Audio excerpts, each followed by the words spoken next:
Good morning. It's nice to see all of you. My name's Jim Ryan. I'm the Dean of the Harvard Graduate School of Education. It's a pleasure to open this conference and a genuine honor to welcome such a distinguished and dedicated group to today's conference. I know that I probably don't need to convince anyone in this room about the virtue and importance of early childhood education. You're all familiar with the research findings about the importance of early experiences in shaping cognitive development.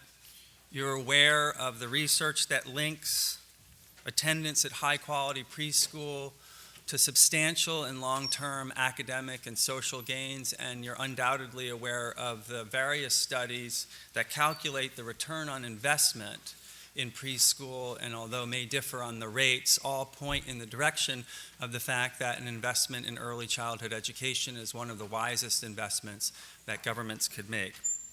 And my guess is that many of you have also seen with your own eyes the tangible impact that high-quality pre-K can have on children and their families. So convincing you of why preschool is not part of the task of this conference, because my sense is you are already committed to this work. Instead, the question for today is how. How do we make good on the enormous promise of early childhood education? To me, there are two key challenges. The first is expanding access. Only about 28% of 4-year-olds and just 4% of 3-year-olds are currently enrolled in a state-funded preschool program. About another 1 million children participate in the federal Head Start program, and still others attend private preschools. All told, however, in 2012, about 1.5 million 4-year-olds and 2.5 million 3-year-olds were not enrolled in any kind of pre-primary program. That is to say, about half of all 3- and 4-year-olds are not enrolled in pre-K. Despite some growth in the 90s, these percentages have remained roughly flat during the past decade.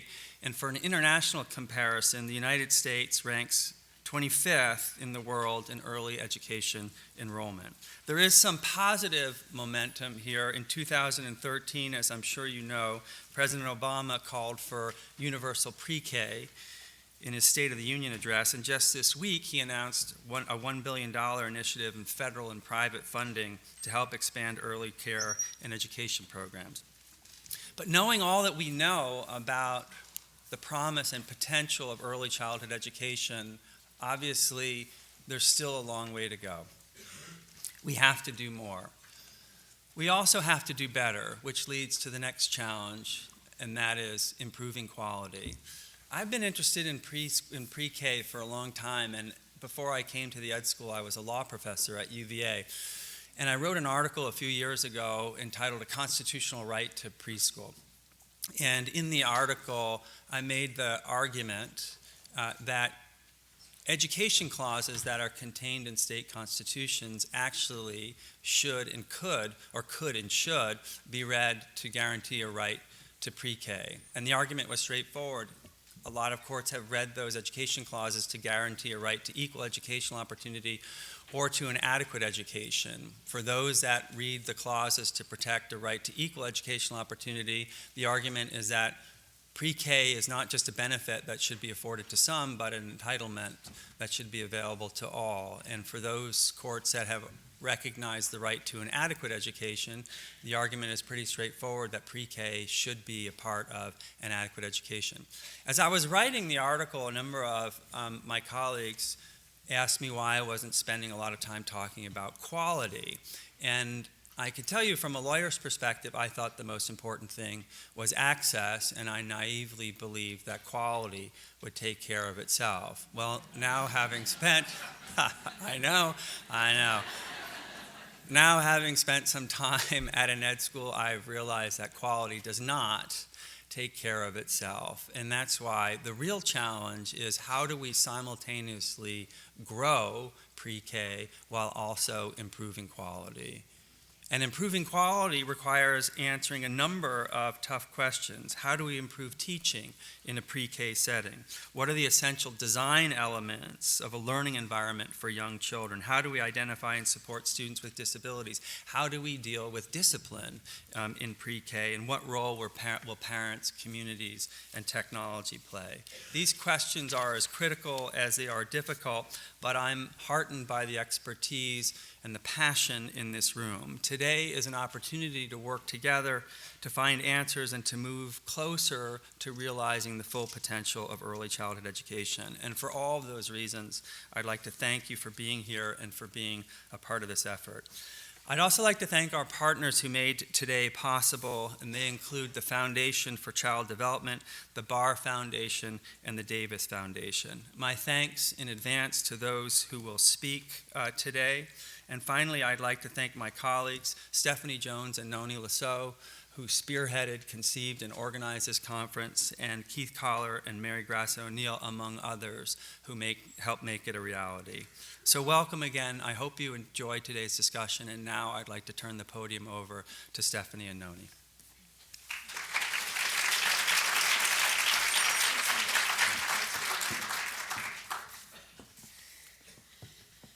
Thanks very much, Jim, and indeed a warm welcome and thanks to all of you who are joining us here in person and also online via simulcast. I'm Nonie Lesaux. I'm here with Stephanie Jones, and we're thrilled to be hosting this convening. We also just want to mention a big thanks to our funders, FCD, the Barr Foundation, and the Davis Foundation, our speakers, our discussants, all of you for coming. It is indeed in many ways a transformative moment for pre-K and for early learning, and so we thought we'd start off with a few brief comments to frame the day, beginning with a little policy context, which is to say, as Jim mentioned, across the nation and across the world, states, districts, community agencies, schools, practitioners, policymakers, researchers are working on this very aspirational, ambitious, and important agenda for dramatic expansion of pre-K, early learning opportunities, and thinking about the years before kindergarten. So for example, this fall alone, 20,000 children in New York City began to attend preschool, which was a 40% increase from the year before. In the District of Columbia, about 94% of children at age 4 are attending publicly funded preschools. In Florida, Oklahoma, and Vermont, 7 out of 10 young learners are attending state-funded pre-K. And of course, as Jim mentioned, teeing us up for this convening today, on Wednesday, the White House awarded 18 states grants that will quite clearly transform the landscape for them in thinking about the short-term offerings and expansion of their pre-K initiatives. And we'd most certainly like to congratulate Tom Weber, Commissioner Tom Weber, and his team who are here with us today. Indeed, Massachusetts was a recipient of one of those grants to expand pre-K across the state.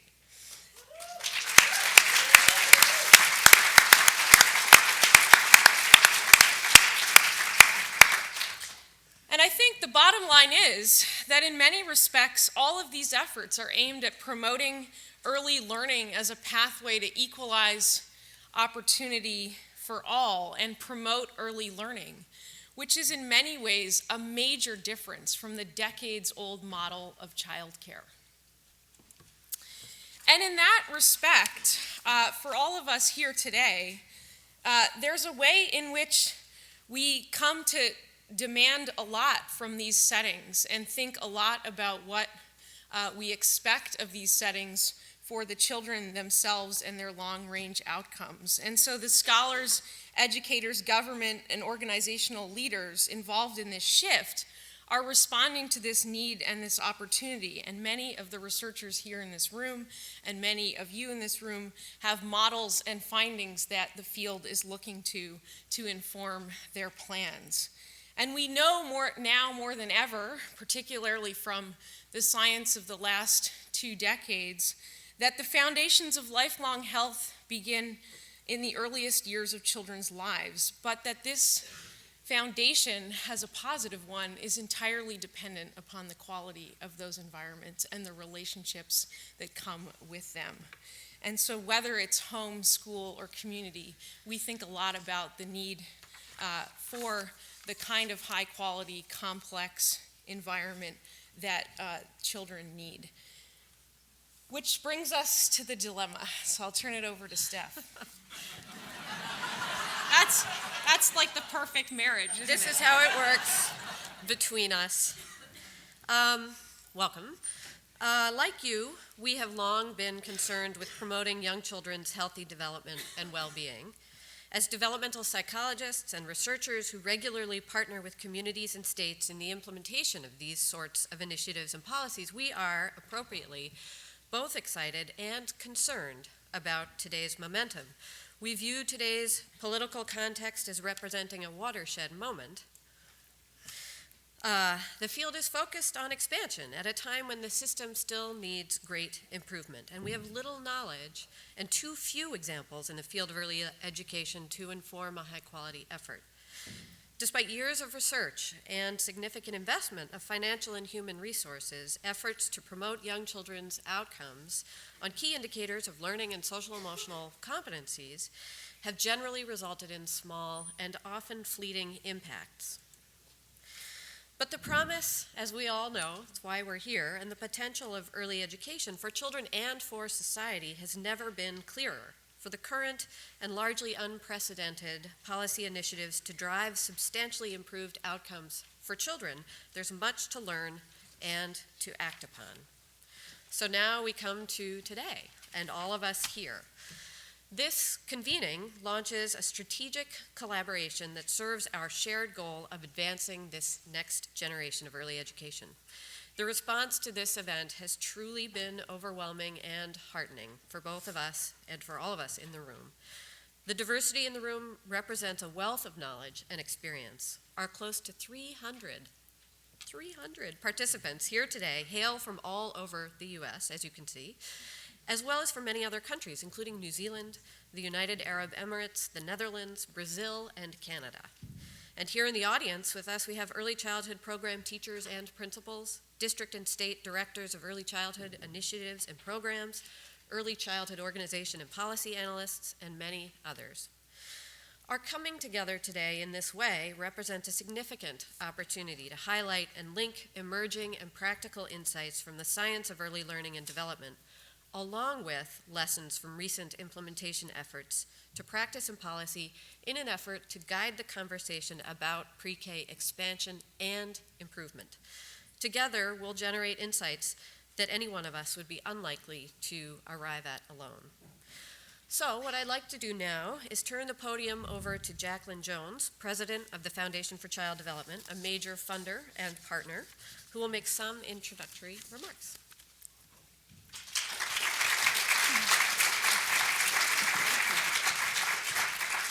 Good morning, everyone. Oh, thank you. That's good. You're alert. I like that feedback. I've been told to make some very brief comments, so I will try to do that.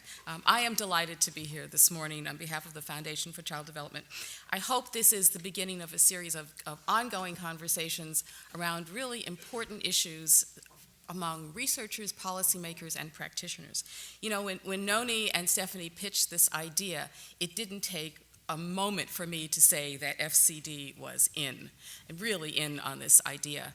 Our mission is to harness the power of research to ensure that all children benefit from early learning experiences that affirm their individual, family, and community assets, that fortify them against harmful effects of social exclusion and economic insecurity, and then build on their developmental potential.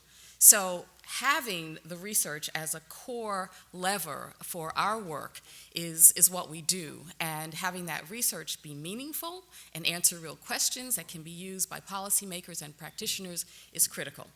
We've had an enormous increase in attention to early childhood, and I am grateful for that. And yet, we still have questions. What's really happening in programs? What's really working? How are programs being implemented? How are we defining these interventions? If we can answer these questions and find ways to get sound outcomes for all children, if we can make sure that teachers have the supports they need, if we can make sure, as Stephanie and Nonie said, that as programs are scaling up, they're using the research we have to do that and to do that well, to use funds efficiently and get better outcomes for kids, we will have done some very good work. We are delighted to be able to support this. We're so pleased that so many of you have come out for this conversation. It's an incredible time. I think this is a different conversation. I think we've reached a different point where we're not just saying be aware, do good things, but we're really digging deep into the real action that's going on. And while I have this mic, I have to take an opportunity to acknowledge someone. I want to thank Deborah Phillips, not just for the seminal work that she has done in the field of early childhood, which she has, but as my predecessor at the Foundation for Child Development, I want to thank her for her hard work and for the systems that she put in place that have made my life in the past 3 months a lot more easy. Thank you so much.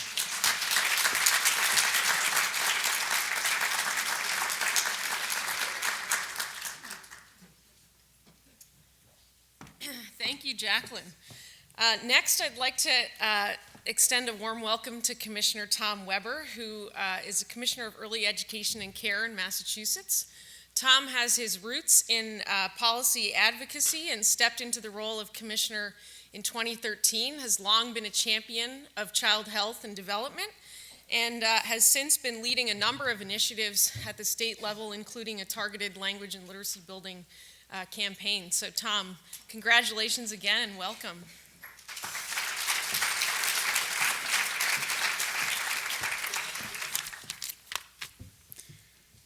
Good morning, everybody. Thank you, Dean Ryan. Thank you, Stephanie, and thank you, Nonie, for the invitation to join you this morning. And what a week it has been for early education. What a week it has been. Before I start, I'd like to ask if you do me a favor. There are a number of colleagues of mine at EEC and at the Department of Elementary and Secondary Education and the Department of Higher Education, and I believe the Executive Office of Education here today. I'd like to, if you would, ask each of you to stand, and if you'd all join with me with a round of applause. These folks are among the most passionate, committed people that you could find in government. And our success this week, and the many successes that we had that led to the success this week, is by virtue of the contributions that they have made. So if you could each stand up, and if you would all join me and give them a round of applause, I would appreciate that greatly.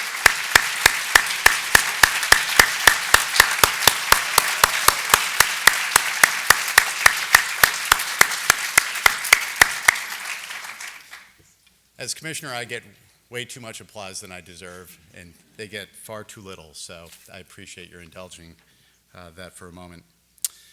This work is very personal to me. I have 2 young children, and it's a wonderful thing when your home life gets to mirror your professional life in the way that it is for me right now. When I started this job 2 years ago, my oldest, my daughter Leah, was a 4-year-old. She was in preschool. And literally this week, she's reading books to me that I was reading to her 2 years ago. It is such a magical thing to see that happen. And my son, Robbie, who's 4 now, is in preschool. And each day I come home and I ask him, "What did you do today?" And every day he has the same answer: "I played. I played." It makes me so happy because I know how much he is learning through play.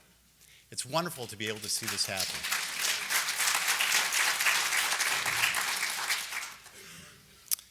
And yet we know, obviously, that not every child is getting the opportunities that my children are getting, and some of perhaps your children have received as well. And that's the goal that we are embarked on, is to see how we can extend this to as many children as possible. This week was obviously a wonderful, wonderful advancement in our directions to achieve that goal. What the President accomplished this week and the lift that we're going to get out of that conference at the White House is outstanding. I have to tell you that I felt like the President was, in some part, an opening act for Jason Sachs at the Boston Public Schools. Given the appropriate level of attention that Jason and BPS received for the fine work that they're doing.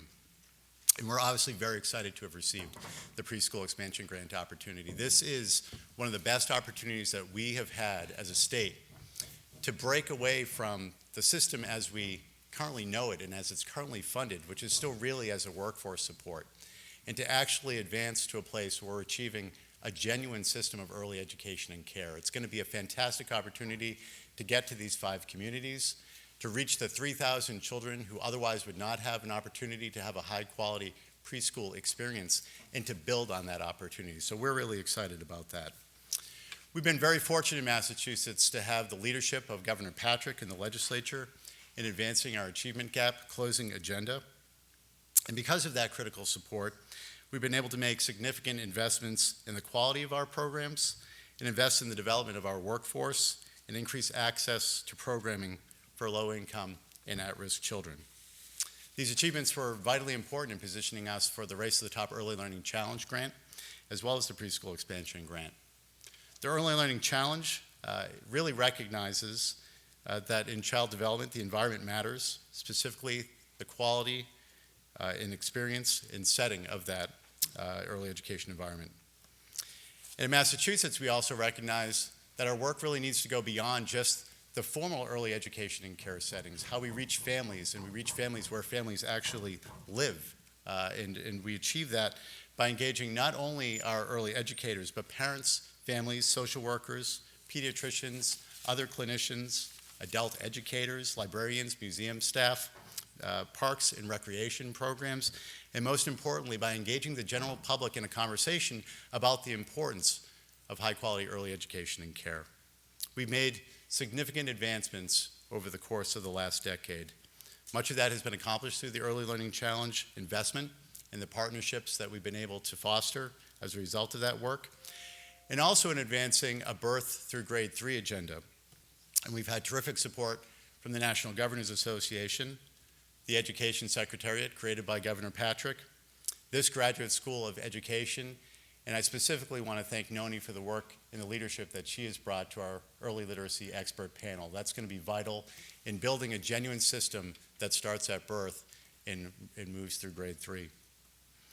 We understand that quality is important, but access is important too, and we've had the benefit of additional investments over the last 2 state budgets that have provided $30 million in increased investment, allowing us to get to 5,000 additional children. And this year, the state, really in step with this preschool expansion grant opportunity from the federal government, is going to invest an additional $750,000 to allow us to expand a collaborative model for public school districts and private providers. So these resources are important, and they've allowed us to make progress. But I think we have to take stock of where we really are right now. The state of Massachusetts makes an investment of about $220 million in preschool education. $220 million may or may not sound like much to you, but I think we need to look at it by comparison to the investment that we make in K-12 as a state, which is in excess of $4 billion. And so if we are to achieve our goal in education reform, if my colleague, mentor, and great friend Paul Revel were here, if we were to really realize the vision of meaning all means all, we have a long, long way to go in ensuring that the investment catches up to our aspirations. I'm thrilled about today's conversation, not only because it's an exclamation point on a wonderful, wonderful week, but really it's a starting point for the deep conversation that we need to make the case for the further investment that is necessary to reach the children that we know will benefit from this. All the arguments are on our side. All of the arguments are on our side. When I think about conversations that I just have in the course of my day and the kinds of things that persuade the average person, the science and the research are with us. The economics are with us. Common sense is with us. We just need to bring all of those arguments to bear and take what I think is this unique opportunity, this unique moment in public policy, and finally get over the goal line. It's time to take this and to make it happen. And so I want to thank each and every one of you for the contributions that you're making day to day. I'm happy to gather with you today. This is exciting. I think we're about to launch something that is going to build on the momentum that we saw in DC today, the momentum that has been growing across the state. Thank you very much. Warm welcome. You'll have more welcomes to follow. Have a great day. Thank you.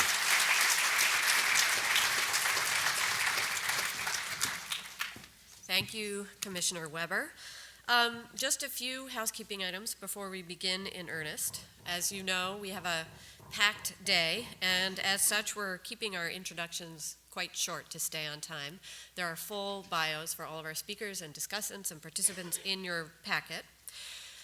We've structured the plenary sessions to include approximately 30 minutes for our main speaker, to be followed by 5 to 7 minutes for each of our discussants. And then we expect to have time for questions. And if you have a question, you can come into the aisle and line up behind the mics that are in each aisle. We've built in time for short breaks, but we are planning to stay on time. So we will begin right at the end of the break when it says the break is over in the agenda. The restrooms are located here on the first and second floors. We have just an hour for lunch, and we will begin right after lunch at the time that it says we will begin on the agenda. Lunch is in Radcliffe Yard. There will be folks to show you how to get there. It's right behind this building back there. If you have questions throughout the day, feel free to ask us, but it might be better to ask those who really know the answers, our excellent PPE staff who are in the back of the room. Somewhere in this room. Yeah, there we go. For each session, we'll introduce our speaker and discussants all at once at the beginning, and we're asking discussants to simply step to the podium after the plenary. So we'll start now. Without further ado, I'd like to introduce Deborah Phillips, who is currently a professor of psychology at Georgetown University, and who is the first executive director of the Board on Children, Youth, and Families of the National Research Council and the Institute of Medicine, and study director for the Report from Neurons to Neighborhoods. Deborah will be followed by Martha Zaslow, who is director of the Office for Policy and Communications of the Society for Research and Child Development and a senior fellow at Child Trends. Marty will be followed by Ola Friday, who is a doctoral candidate here at HGSE in education leadership and was formerly project director of Quality Stars New York. Welcome, Deborah.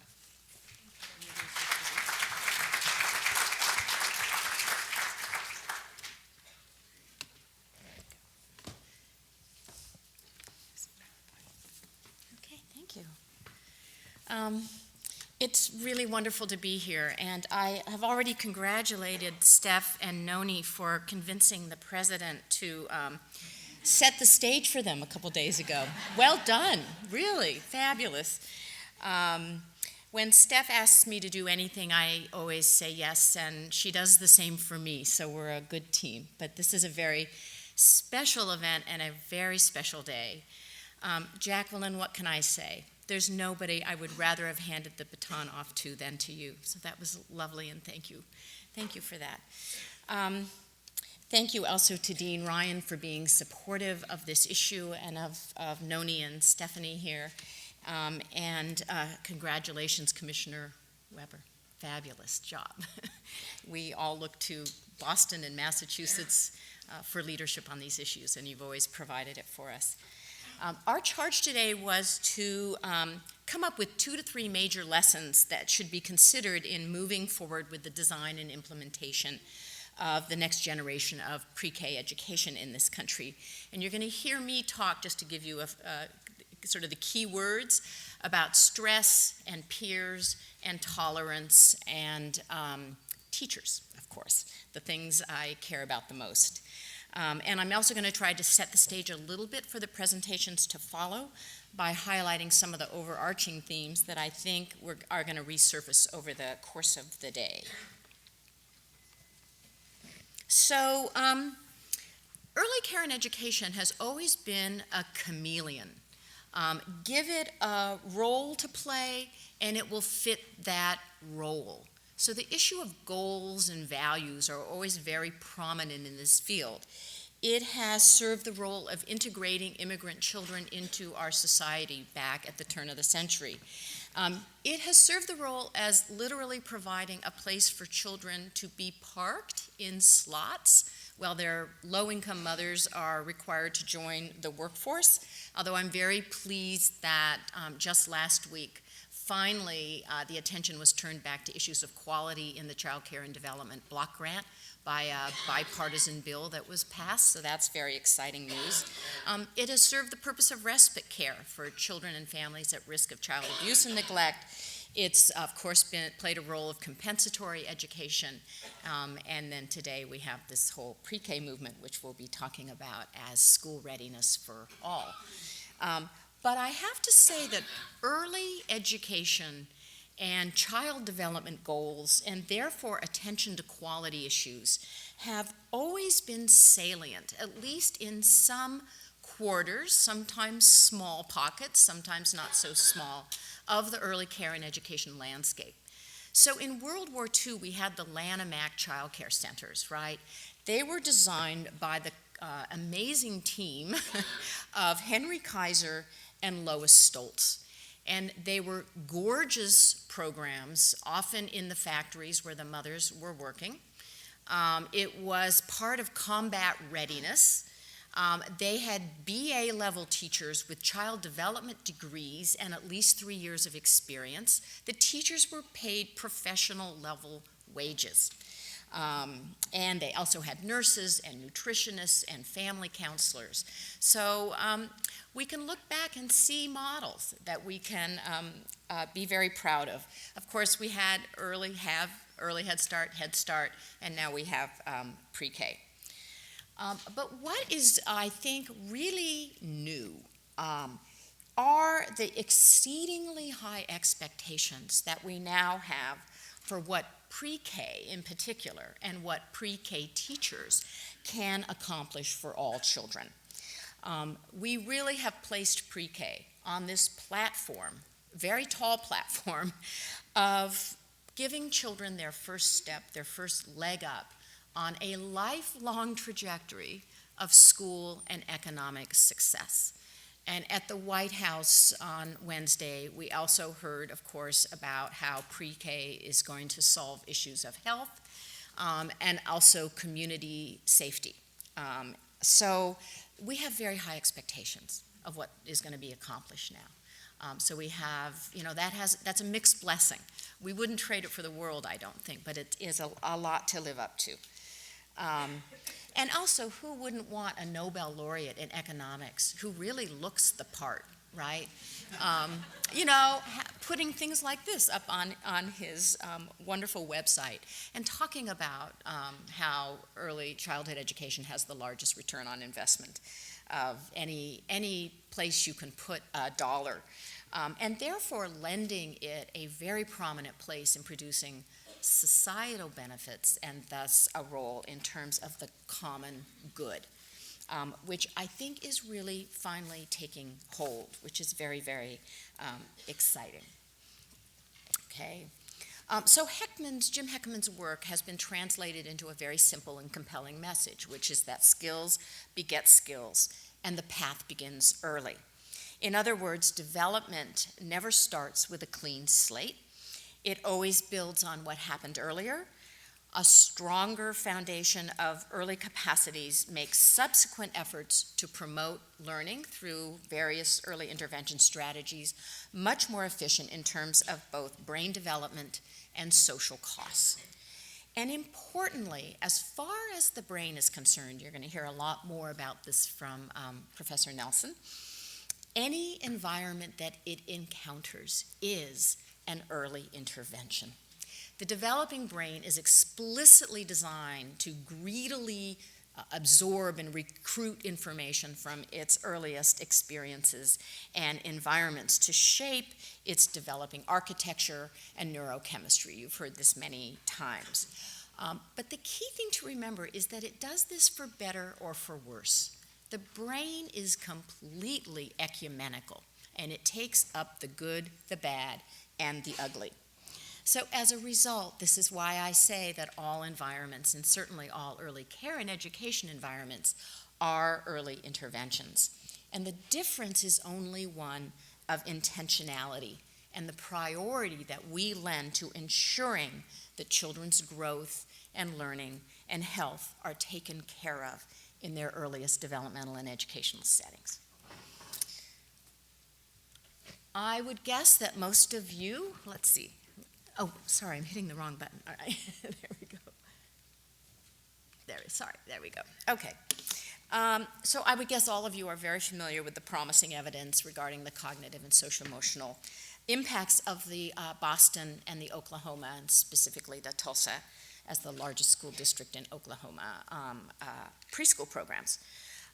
So we know, without a doubt, that high-quality, effective pre-K education that meets both the academic and social-emotional needs of young children can be done at scale. In Tulsa, we've been able to document impacts through third grade on math, and we know math is a gateway to both math and literacy and ultimately to high school graduation, and in particular for boys and for low-income students. And we are now busily beginning to look at data we have on our youngest Tulsa cohort as 8th graders. So it's a definite high wire act because we're really sort of treading head on with fear and trepidation into this long-term impacts question. But stay tuned. We'll be presenting results early in 2015 on the 8th grade outcomes for these children. It's also worth noting that we did look specifically at the children in special education, and their gains in early literacy, emergent literacy, are of the same magnitude as the typically developing children. And I'm delighted that we're going to hear about children with special needs from Beth Rouse today, and that it has a place on your agenda. Thank you for that. We don't hear enough about that link between early education and special education, and it's so critical for little kids. And as you all know, I'm sure it's not uncommon for dual language learners to show some of the strongest impacts from pre-K education. The largest treatment impacts coming out of Tulsa are shown for the children who are in classrooms with the highest levels of instructional support. And Kathy Hurst-Pasek will tell you exactly what that means. There's no better person who can talk about that a little bit later today. I also want to mention the joint Foundation for Child Development and SRCD consensus report that talks about the key ingredients that produce these kinds of outcomes. And it has just recently been turned into a 2-page letter by Stephen Barnett and signed by 500 scientists. So that's pretty remarkable to get 500 of anything, let alone scientists who love to argue and disagree, right? To agree on and to assign. And I'm sure many of you in this room are probably on that letter, so fantastic. But lessons from the developmental and health sciences, which is really a merging of the work on adverse childhood experiences and the work on trauma and the work on toxic stress, thanks in many ways to my dear colleague Jack Shonkoff, who's here with you at Harvard, have made it abundantly clear that effective learning can only occur for children and also adults when they are in environments that provide stable, stimulating, and supportive and protective relationships that buffer them from the burden of significant adversity and threat. Absent protection from toxic stress, young children's developing stress response systems fail to get adequately calibrated, maturing brain circuits can be underdeveloped, and the child's metabolic, immune, and regulatory systems can be seriously impaired with huge consequences for learning and well-being. This is why my colleague, Jack Shonkoff, refers to the need for investments in early education, and actually education writ large, to both stimulate minds and protect brains. I will return in a moment to why I've chosen to single out the consequences of disruption and exclusion as they bring toxic stress into the lives of young children who are seen every day in our early care and education settings. But it goes straight to the need to integrate teaching and learning across all domains of development, which is what Steph and Nonie really wanted me to talk about today, right? So I will.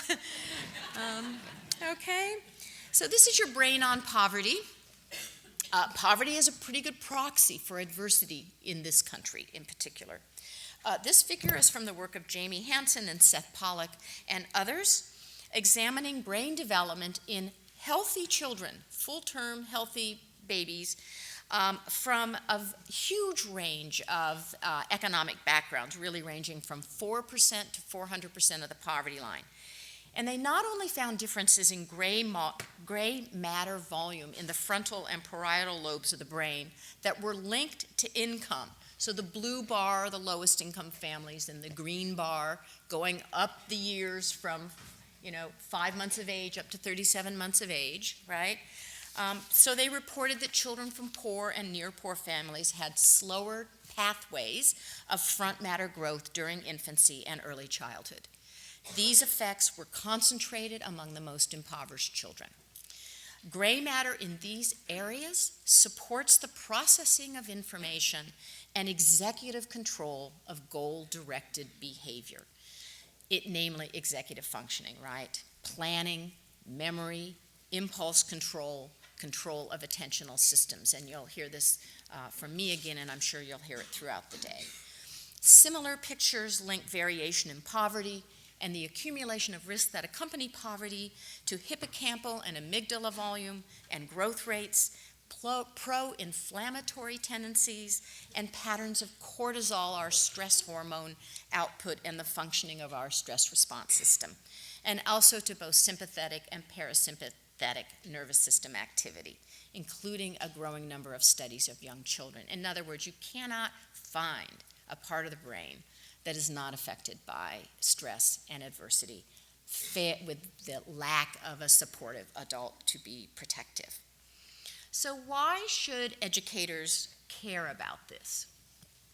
And the answer is because of what stress takes offline, what stress hijacks in terms of children's ability to learn and to get along with each other.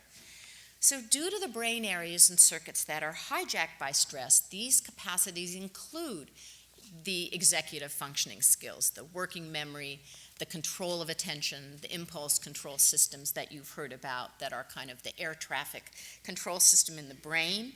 They also affect the ability to alert to and incorporate feedback, corrective feedback on learning. They affect our ability to regulate our emotions. They affect how we perceive social threat and react to it. And they affect our metabolic and immune functioning, as you've heard me say. Therefore, they affect learning. And all of these areas of the brain are interconnected. So if one of them has taken a hit, the others are going to have to work extra hard. The bottom line is that children learn and can only learn when they feel a sense of security and emotional safety. This whole notion of a secure base that the very long-standing attachment literature has been talking about for a long time as the basis for the ability to explore and to learn. So I'm going to back out to the broader context for just a moment so that I can return to these issues of disruption or instability or chaos in children's lives and the exclusion that I highlighted with regard to the damaging levels of stress in young children's lives. So we are in a moment that is not only very special for pre-K education, but we're also seeing a historically diverse generation of children coming through our systems who were born in the trough of an economic cycle. So this lends issues of social exclusion a very prominent place in everything that we do. And this pertains to race, ethnicity, immigrant status, language, religion, disability status, okay? All of those are important. We are also embarking these children on pathways that Jeannie Brooks-Gunn, Sarah McLanahan, others have distressingly shown to us are leading to very increasingly diverging destinies for these children. Essential needs of these children for stability and security are slipping away from families' control. Disruption, instability, sudden economic turbulence is now a salient issue for families across a growing spectrum of the economic range. This is all coinciding with leaps in understanding about what undermines development, and so there really is a need to appreciate what is at stake around these issues of disruption and social exclusion. So given my limited time today, I'm going to actually set aside what is very exciting new work on instability as distinct from poverty, actually. And I'm going to focus a bit more on the issue of social exclusion. Okay, I'll explain this slide in a moment. The growing diversity of our population, including the growing share of children with special needs in early care and education setting, lends urgency to the need to assure social inclusion and acceptance and tolerance for all children, a very important role in early care and education, because it is in early care and education settings, starting, as we know, in the first couple of months of life, where the children are going to first confront this diversity and are going to learn to either be empathetic and tolerant or not. My concern about social exclusion, and let's just call it for now peer rejection and threat and aggression, has been deeply influenced by the work of Michael Guralnick with children with special needs, and that of Tom Boyce on the emergence of social hierarchies during early childhood. So Professor Boyce seeks to understand why some children have, and his words are, lives of disproportionate misfortune. It's just a wonderful phrase. He places his bets on social subordination in early childhood, namely the experience of being in a subordinate position in early peer hierarchies, which actually develop at the age of 2. Okay, very early processes here. And specific children tend to fall into the dominant alpha kids and the subordinate, whatever they are. Are they the zeta kids? I don't know what they are. But there's a hierarchy. And this slide illustrates the behavioral consequences of being in a subordinate position in those hierarchies. This data is actually on kindergarten classrooms. So Tom Boyce and his colleagues observed 29 kindergarten classrooms of approximately 20 children each. Sounds a lot like pre-K, right? Over a course of the month, and he recorded these dominance hierarchies, and he recorded teasing and directing, i.e. bossing around, threatening, and physical and relational aggression. Subordinate positions were associated with more depression. So you can see this is boys and girls, stronger relationships for boys than for girls. Highest place on the peer hierarchy, and then the lowest. So you can see the dotted lines, which are about depression and inattention, go up as your position on the social hierarchy goes down, and your peer relationships in general and your academic competence go down as your place in the social peer hierarchies go down. This work has also demonstrated that experiences of subordination and exclusion are associated with dysregulated neurobiological stress response systems. Okay. The next 2 slides I'm going to show you come from 2014 data from the U.S. Office of Civil Rights, and they report on experiences of school suspensions and expulsions by race and gender, and I'll show you disability status in a moment. This is preschool data, and it is a story of race and gender. Black children represent, in the yellow bar here, 18% of preschool enrollment, but 48% of preschool children receiving more than one out-of-school suspension. Boys represent 54% of preschool enrollment, but 79% of preschool children suspended once, and 82% of those suspended more than once. Children with disabilities, and this is actually all grades, they didn't pull out just the preschool data, they are suspended at 2 times the rate of typically developing children. The most shocking story here, and it's saying a lot, lies at the intersection of race and disability status. More than 1 out of 4 boys of color with disabilities receives an out-of-school suspension. Nearly 1 in 5 girls of color with disabilities received an out-of-school suspension.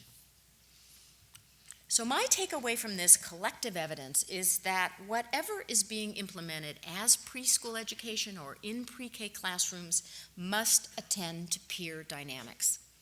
Here is the list of skills and capacities that are involved. I don't need to read them to you, you know them well. There is just so much at stake.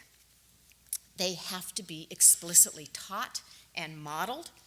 They include self-regulation and executive functioning capacities. They are about skills and attitudes of empathy and tolerance. Fortunately, there are examples of curricula and strategies that address these skills and do it effectively. Stephanie Jones has been doing this work for many years now and can talk eloquently about it. And they are increasingly being integrated and embedded in literacy and math curricula.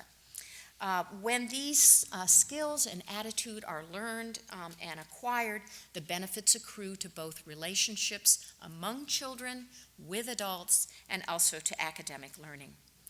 These skills pose special challenges to children with special needs and those who are at this bottom of these peer hierarchies, those in subordinate positions. We sometimes call them orchids. I think that was another one of Boyce's terms. They're fragile, but they're beautiful. They are often identified as children who are very shy or inhibited or reticent, and thus fearful and anxious, especially among peer groups, i.e. pre-K classrooms. Even more so than children who act out and who do tend to get the attention of their preschool teachers. So knowing how to foster and model these skills in 2-, 3-, and 4-year-olds is part of what makes early childhood teaching tantamount to rocket science. Give me, which is what I said at the White House the other day, and then Vice President Biden got up and said, it's not rocket science, and it's like, it is rocket science. But he was talking about something else. It was a very funny moment. So anyway, give me my college students any day, that's what I can say.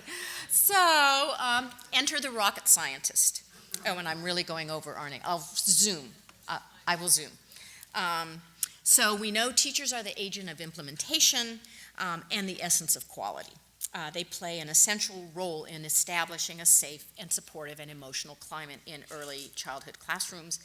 They are attachment figures, and as with parents, when these attachments offer that secure base to young children, they buffer children from the toxic impacts of adversity.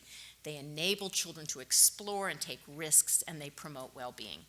When they don't provide this kind of secure base, we see rising levels of stress hormones over the course of the day in early care and education settings. In work that I did with my dear colleague Megan Gunner, we actually found that 40% of children in actually relatively high quality early care and education classrooms showed patterns of cortisol rising instead of falling over the day, which is what they're really supposed to do. And what made a difference was that those children tended to be with intrusive, harsh, unsupportive teachers. We're not talking about child abuse and neglect here. It's mostly about what's not happening, right, for kids. It's mostly about neglect, kids whose bids for attention are not getting the attention, let alone the excitement from their teachers, who don't really pay attention to what children are engaged in and move them quickly from one activity to another, and who spend a lot of time in highly teacher-directed activities. And it mattered. We found that rising cortisol in these childcare kids 6 months later actually predicted higher levels of anxiety and vigilance. These kids who are sort of in a corner watching and literally frightened in a pre-K classroom. My colleague Sarah Watamura, a student of Megan's, actually found higher antibody levels and higher rates of infection among these children. These are the orchids, right, in childcare. Okay.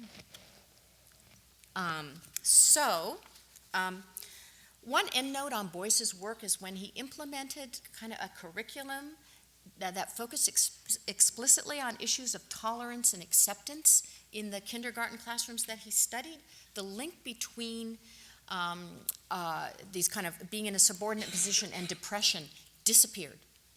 So it's very powerful stuff that we're talking about here.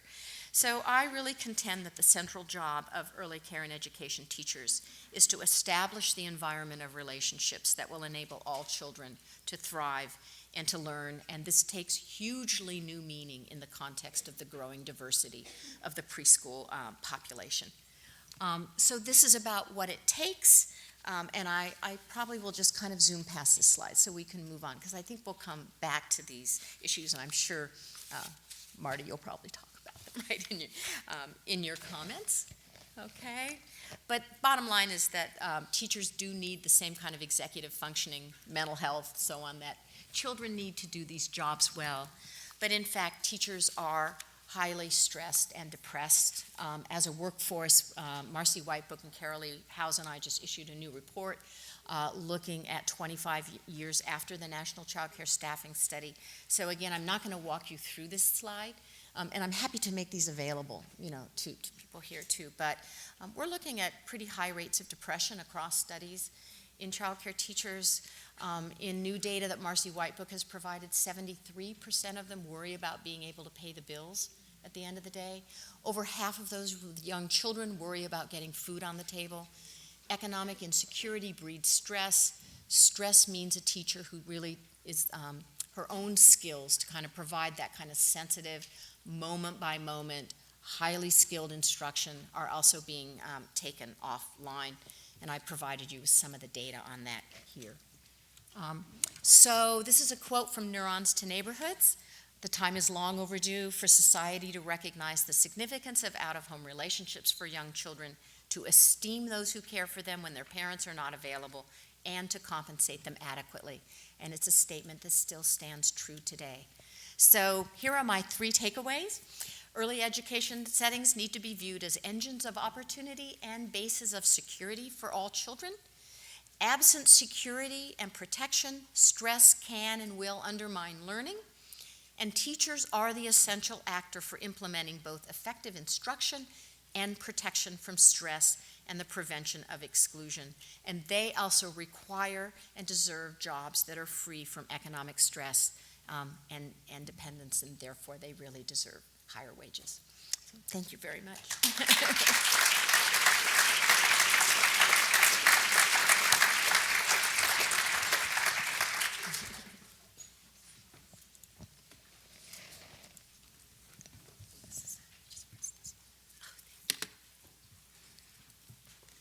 It's such a pleasure to be here with all of you today and to react to such a rich and important presentation.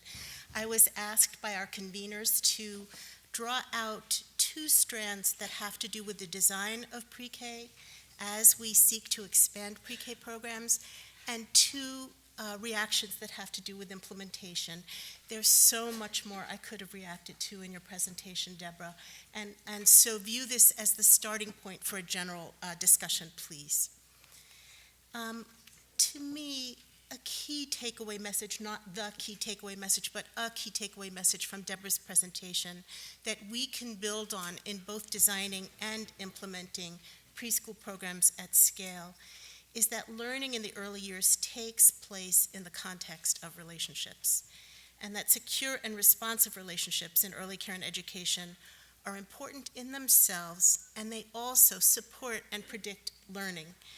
And design and implementation need to focus on both social and emotional and cognitive development, and can build on their interrelatedness, the fact that they are not independent, but are clearly, from Deborah's presentation, related.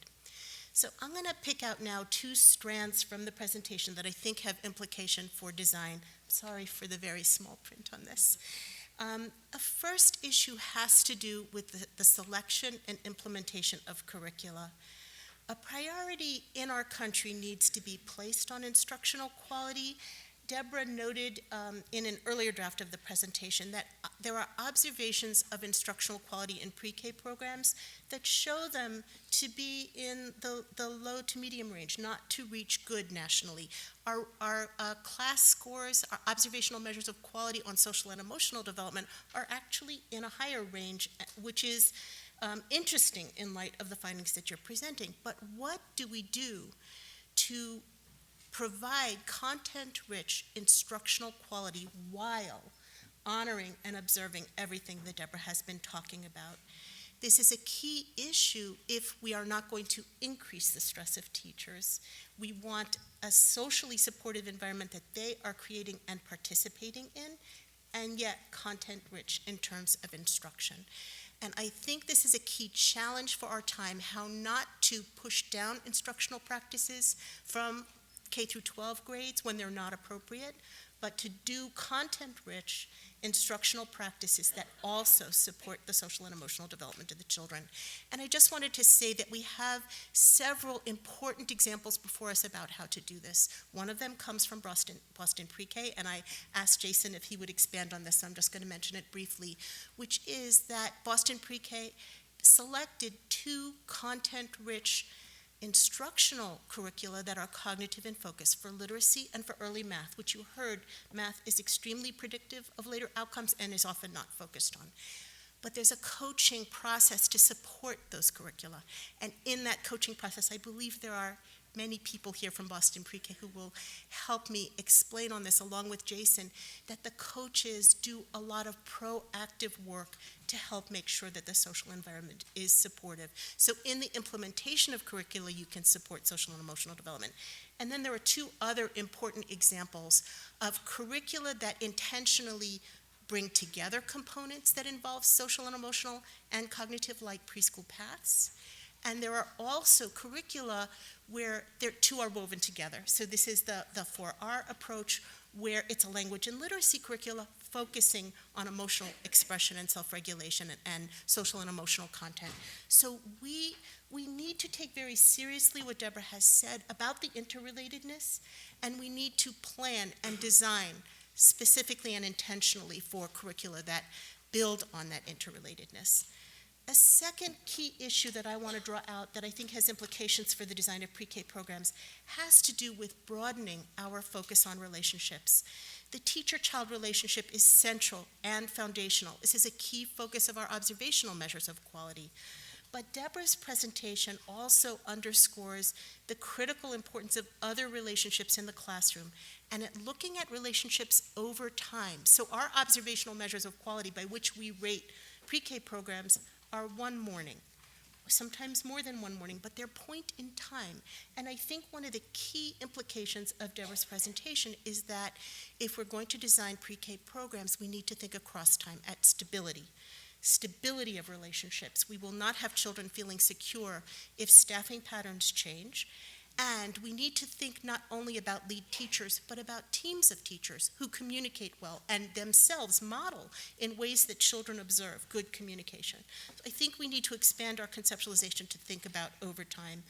A second key implication is that we need to intentionally plan for positive peer interactions, where our observational measures of quality focus on that core of teacher-child relationships. We also need to be intentional about planning for positive peer interactions. Mary Lou Heisen is here today, and she led a chapter that looked at what are the components of quality that we can build into early care and education environments to build social competence. And one of the suggestions in the chapter was to systematically pair children with each other for activities so that there is no child who's socially excluded, that every child interacts in a cooperative learning setting or in a communication setting and builds a relationship with every other child and gets support from teachers in interacting with children who are learning English as a second language, as an example.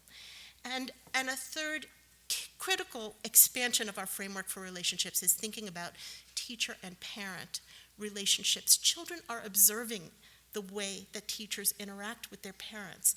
And if there's good communication, they're taking this in and learning about it. And I just wanted to share that there's a new resource available on this, a new measure of parent, provider, teacher, and parent relationships. And I've given the link if you're interested in looking at it. It's a useful conceptualization, and this is something we need to build into our concept of relationships. So second point is broaden our sense of relationships.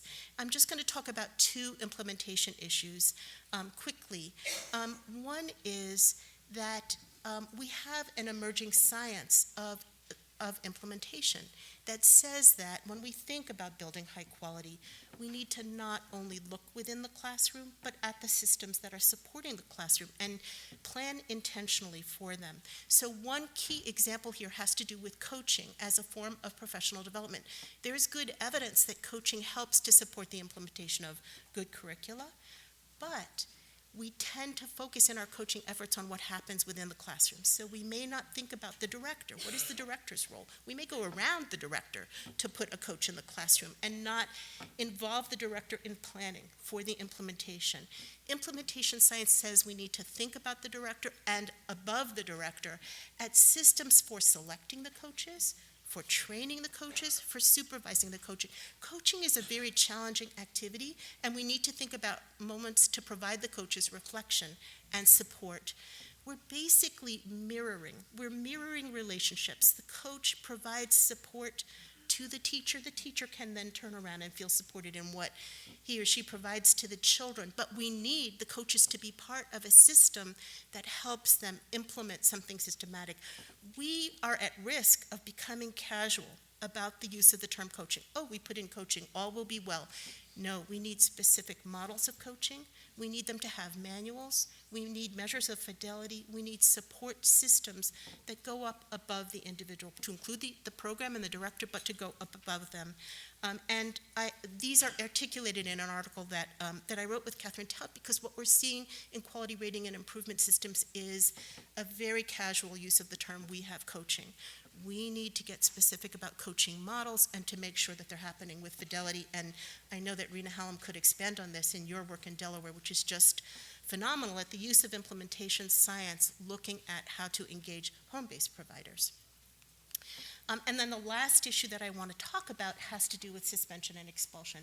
This has been a very exciting week in terms of pre-K expansion and pre-K in general. And I want to call your attention to a very important development just also Wednesday, which is the release at a very high level by the Secretary of both Education and HHS of a policy statement on preschool expulsion and suspension. This says that this is getting recognition at the very highest level. This is a guidance document. This is not a document that says that there will be regulations, but it is incredibly rich in terms of the data, talking about 10% of teachers in pre-K programs reporting in the last year that they expelled a student, and 39% in settings that are not part of systems or childcare where you may not have mental health consultation or supports. And the pattern of pre-K expulsion is related to supports for the teacher. We're, again, mirroring what support does the teacher have? What can she turn around and give? We need to make use of this document. It has wonderful guidance that says we need to be proactive within programs and at the state level to develop policies that are explicit about expulsion and suspension, to put into place proactive preventive strategies, to use resources that are already available on positive behavioral guidance in programs, and to draw upon the national centers for this. I've provided the link. I think this is an important development because of the recognition at a national level and this very specific and proactive guidance that it's providing. So I'm going to turn it over now. Just say thank you for the opportunity to comment.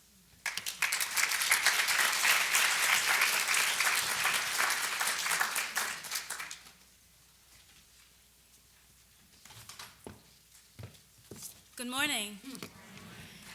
Thank you all for having me here this morning.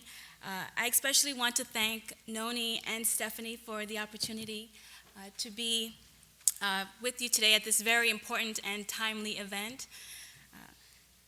I feel like it's, as has been said before, this is an exciting week in early childhood education, and this convening really feels like icing on the cake, so it's really great to be here with you all. I'm especially honored to speak after Deborah Phillips and Marty Zaslow, two people whose work I look to a great deal in my previous role as a project coordinator of Quality Stars New York's quality rating and improvement system, and whose work today I still reference as a student here at the Graduate School of Education. So I've been asked to make some very brief remarks in light of my experiences as a practitioner and discuss the challenges and opportunities as I see them within the pre-K expansion movement, with a particular focus on improvement and scaling. And so for me, any discussion around improvement and scaling in the pre-K sector must first and foremost begin with those individuals who we are tasking to do the job. So those being the teachers and providers, directors and principals doing the work. And Deborah said it so eloquently, they are the agents of implementation, right? So a focus on those agents. So this morning I'd like to frame my remarks around two issues that I think are critical for us to consider and address as we expand pre-K access and quality in this nation. And I'm really thinking of this as a conversation with you all, so I'll be making some points and comments, but also posing questions as well. You don't have to answer them now, you can answer them later, but I'm tossing them out there for your consideration. So firstly, as we expand pre-K, we're asking so much more of the educators and of the profession itself in general. Deborah talked about the growing diversity in our pre-K classrooms and all of the stresses that our teachers are facing. So when we think about higher quality standards for pre-K teachers and imposing those standards as we're expanding pre-K, we also have to be thinking about the supports for their development. And as we expand access, we have to ask ourselves, do we have enough readily available, highly skilled, credentialed people to do the work of high quality pre-K? And if we don't, how do we meet providers where they are today and provide them supports for their attainment of increased knowledge, skills, and dispositions, even as they do the work? Today, right now, we have them in our classrooms working with our children. Right? So certainly a significant strategy is professional development for both teachers and principals and directors. And increased access to high-quality training is obviously needed. There's no question about that. Marty talked about professional development. However, the only way to have high-quality training is to also have high-quality trainers, coaches, technical assistants, consultants, and mentors. Unfortunately, as a field, we are not paying adequate attention to the quality and development of the people who are providing the training and education for our teachers and providers. So even though we're espousing a move away from standalone, one-shot training sessions, just for credit, training hours, towards an approach that's more integrated with on-site coaching and technical assistance, the challenge is still that we have many coaches and trainers who can hang a shingle out for business, and we give it to them. But what is the quality of that support? And we see increasingly that QRIS and other quality initiatives that have resources to distribute for training and professional development are beginning to increase the focus on the quality of the trainer benefiting from those resources. So that's good news, right? Also, we're seeing as more workforce registries are developing trainer credentials, and their trainers are becoming part of a documented system that can track their work. Registries are also looking at training approval processes to better assess the quality of both the individual trainer and of the training itself. So this is all good news. This is progress. But these strategies are still new and too far. Too few in between, excuse me. So much more is necessary. We need common training competencies, standards of practice for our coaches, frameworks that define excellent training delivery, and standards of accountability so that we can stop ineffective trainers and coaches from benefiting from our scarce resources. So that's my first point. It's a lot. I only have a short amount of time. All right, so my second point that I want to put out there today is that we cannot focus on pre-K expansion without understanding its ramifications in the birth to age 3 sector. So the expansion of pre-K has consequences for both public schools and community-based partners. And if we believe, as we profess to do, in the value of the mixed delivery system, then we must better support our community partners and support them wholly. So meaning we must not only support the implementation of pre-K, but also support them in ways in which Their participation in pre-K impacts their ability to identify, recruit, and effectively serve birth to age 3 children. Similarly, we must also be concerned with CBO partners' ability to attract and retain high-quality educators in birth to age 3 classrooms, particularly if there is a pay differential across the age range and program type at the site. So attention must be paid to birth to 3 because these are the children that become pre-K kids, sometimes within the same center. Being exposed to the same program environment, being exposed to the same community of teachers and leadership. So attention must be paid to the child care site as a whole because the site as a whole impacts the development of the child. And frequently these programs are serving our neediest children, including those supported by subsidy, attending early Head Start, etc. So how do we help CBO partners plan for the sustainability of their programs in light of the shifting demographics of the populations of children that they serve as we expand pre-K opportunities to parents, to families? Our providers are being asked to make very strategic decisions regarding pre-K implementation that will impact their programs in both the short and long terms. Our providers are being asked to further blend funding and provide wraparound care services. Providers are being asked to attract and retain high-quality teachers for birth to 3 classrooms, in spite of the fact that many teachers are moving to pre-K classrooms, both in centers and in public schools where prestige is higher, wages are frequently higher, vacation days are more numerous. So as we are funding pre-K expansion, we have to think about including funding to support programs to effectively manage the shifts that will occur at their site and the maneuvers they must skillfully make to produce the outcomes for children that we seek.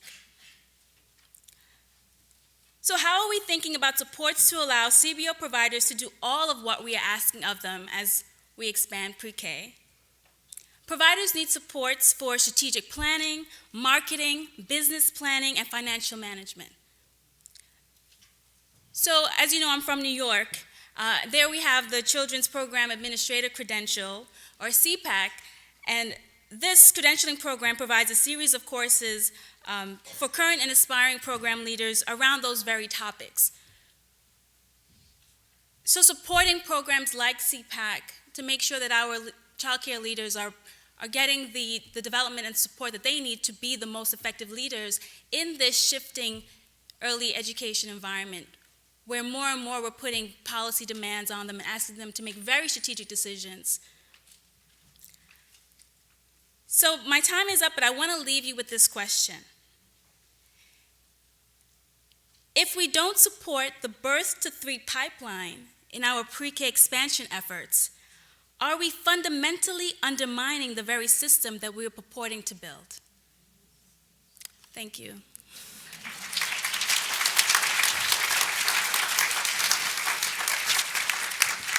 Wow.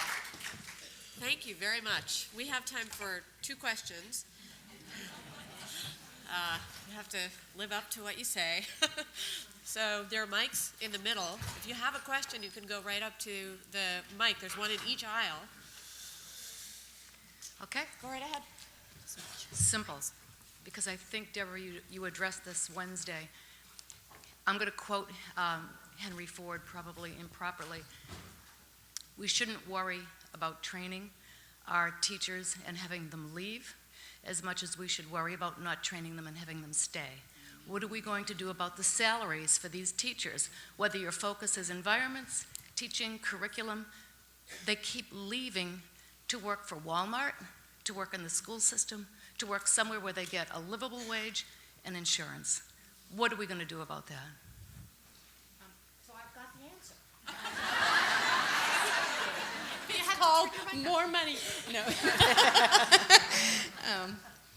Yeah, so I would direct you to this new report. We have a whole set of recommendations at the end, but we don't pretend to have the answers by any means, and we do talk about the need for a very high level, whether it's a commission or whatever. I know that often just, and not to create another report to sit on a shelf, but to lend it the national attention and conversation that this issue needs, and to look to models that have done it.